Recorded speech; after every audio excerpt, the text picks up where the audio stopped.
রাজশাহী বিভাগে বিএনপি ও জামাত ছাড়া অন্য রাজনৈতিক দলগুলো অস্তিত্ব সংকটে পড়েছে। এবারের জাতীয় সংসদ নির্বাচনের ফলাফল বিশ্লেষণে দেখা গেছে অধিকাংশ রাজনৈতিক দলের প্রার্থীরা খুবই সামান্য ভোট পেয়েছেন। এবারের নির্বাচনে রাজশাহী বিভাগের ৮ জেলার ৩৯টি আসনে প্রতিদ্বন্দ্বিতা করেন ২১৫ জন প্রার্থী। ২৮টি রাজনৈতিক দলের মোট প্রার্থী ছিলেন ১৯১ জন। স্বতন্ত্র হিসেবে নির্বাচনে অংশ নেন ২৪ জন। ভোটের লড়াইয়ে ২৮টি আসনে বিএনপি এবং ১১টি আসনে জামাতের প্রার্থী সংসদ সদস্য নির্বাচিত হন। বিএনপির ৩৯ প্রার্থী মোট ভোট পেয়েছেন প্রায় ৬১ লাখ। জামাতের ৩৬ জন ভোট পেয়েছেন ৪৫ লাখ। জামাতের সাথে জোটবদ্ধ হয়ে এনসিপির ২ জন এবং খেলাফত মজলিসের একজন প্রার্থী পেয়েছেন ২,৪১,০০০ ভোট। এরই মধ্যে ফলাফল বিপর্যয়ের কারণ চিহ্নিত করেছে বিএনপি, জামাত ও এনসিপি ছাড়া অন্য দলগুলো। নতুন করে দল গোছানোর কাজও শুরু করেছে কোনো কোনো দল। ইসলামী আন্দোলন বাংলাদেশ, আমরা যেটা ভাবি যে ছোট দল, আসলে ছোট দল না।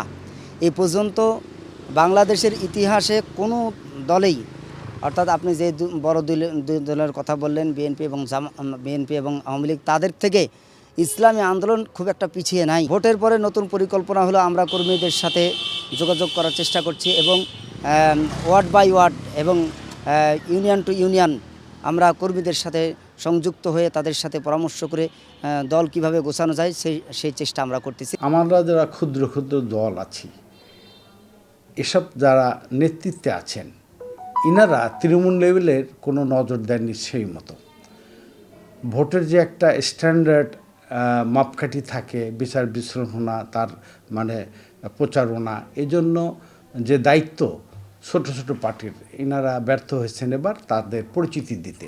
তৃণমূল লেভেলে যে আমাদের পরিচিতিটা, এটা ওনারা করতে ব্যর্থ হয়েছেন।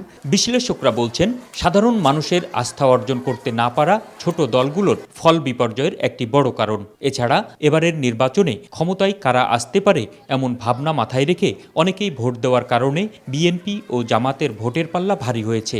তো জনগণ তাদের ইচ্ছার প্রতিফলন অনুযায়ী হয়তোবা দেখা যাচ্ছে যে দুইটি বড় দলকে পাওয়ারে দেখতে চাইছে। যারাই যে পক্ষে গেছে তারা তাদের দলকে পাওয়ারে দেখতে চাইছে। এই কারণে যারা আসলে ক্ষমতায় আসতে পারবে না তাদেরকে জনগণ এবারে আসলে কোনোভাবেই প্রায়োরিটি দেয়নি। মূলত জনগণ চাইছে যে কারা পাওয়ার পলিটিক্সে আপনার যেতে পারবে। যে পক্ষে গেছে তারা জোটের দলের প্রতি ঝুঁকে গেছে।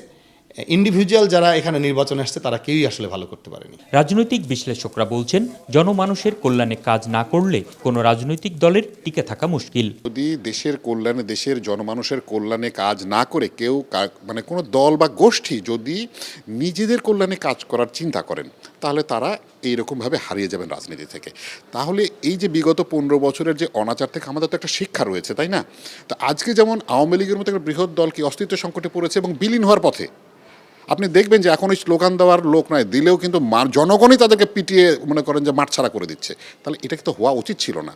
কারণ একটা প্রথিতযশা দল, একটা পুরনো দল, যারা এই দেশে রাজনীতি করবে, এটাই আমরা চেয়েছি। কিন্তু রাজনৈতিক দল যত পুরনো হোক, তার কর্মকাণ্ড যদি ভালো না হয়, আমি বারবার বলছি, সেটা যদি দেশের স্বার্থে না হয়, দেশের মানুষের স্বার্থে না হয়, সেটা যত বড় দলই হোক আর যত ছোট দলই হোক, তাদের অস্তিত্ব সংকট না, একসময় হয়তো তারা বিলীন হয়ে যাবে। খুবই সামান্য ভোট পাওয়ায় ৩৯টি আসনে মোট ২১৫ জন প্রার্থীর মধ্যে ১৩৭ জনেরই জামানত বাজেয়াপ্ত হয়েছে। Ahsan Habib, Apu, one news, Rajshahi.